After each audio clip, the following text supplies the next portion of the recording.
헬기에서 연락을 받고 미리 대기하고 있던 의료진은 신속하게 환자의 상태를 파악할 수 있다. 피가 좀 차 있고 지금 시간이 한 3시간 반 정도 지났는데 양이 지금 더 늘어나는지 아마 좀 확인을 해야 될 것 같아요. 검사 결과 김 씨는 장간막 파열과 췌장이 손상돼 출혈이 되고 있는 상황, 응급수술이 필요한 상태인 것이다. 만약에 적절한 처치를 안 해가지고 피랑 공기가 통각 안에 가득 차게 되면 심장이 반대쪽으로 이렇게 밀리면서 심장마비가 날 수가 있거든요. 수많은 사람들이 불시에 닥친 응급 상황으로 병원을 찾는다. 이 중 심각한 중증 환자들을 살리는 길은 제 시간에 적절한 병원으로 빨리 이송하는 방법뿐이다.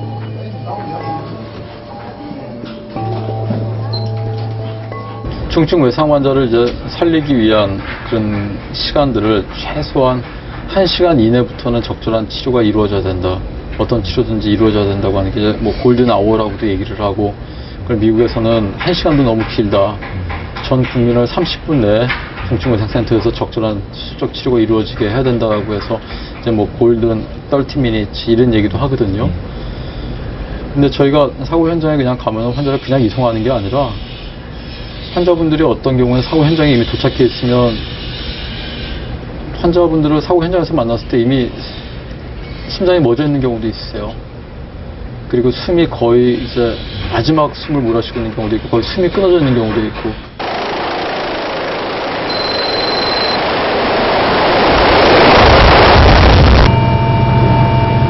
인천의 한 바닷가 마을.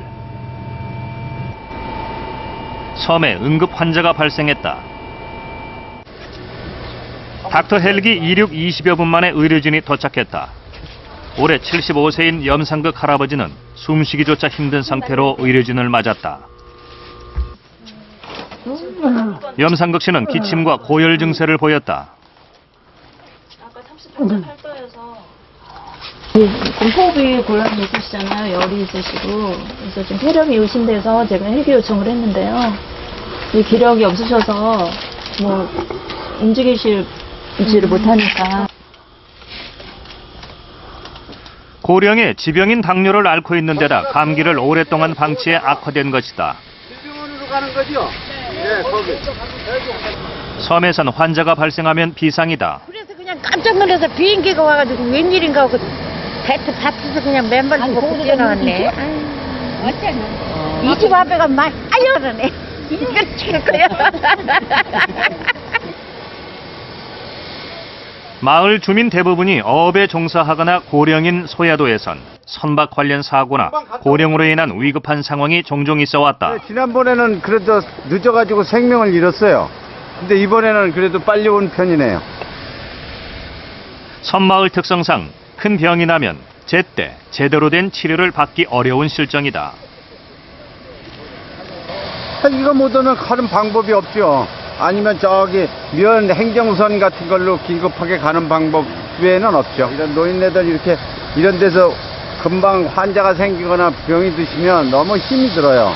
이런 데를 많이 낙도 같은 데나 이런 오지 같은 데는 이런 그 좋은 긴급하게 치료할 수 있는 이런 게 있었으면 참 좋죠. 지난해 소야도에선 소중한 생명을 잃었었다. 당시 안개가 짙게 낀 깊은 밤이라 헬기가 뜰 수 없어 치료 시기를 놓친 것이다. 아침에 해경 헬기가 떴지만 짙은 안개 때문에 다시 되돌아갈 수밖에 없었다. 나쁜 기상 상황이 인간의 의지를 꺾어버린 것이다. 응급 환자가 생겼는데 일단 그 현장에 전문 의료진이 나가게 되면 일단은 어떤 수술을 써서라도 환자는 살립니다.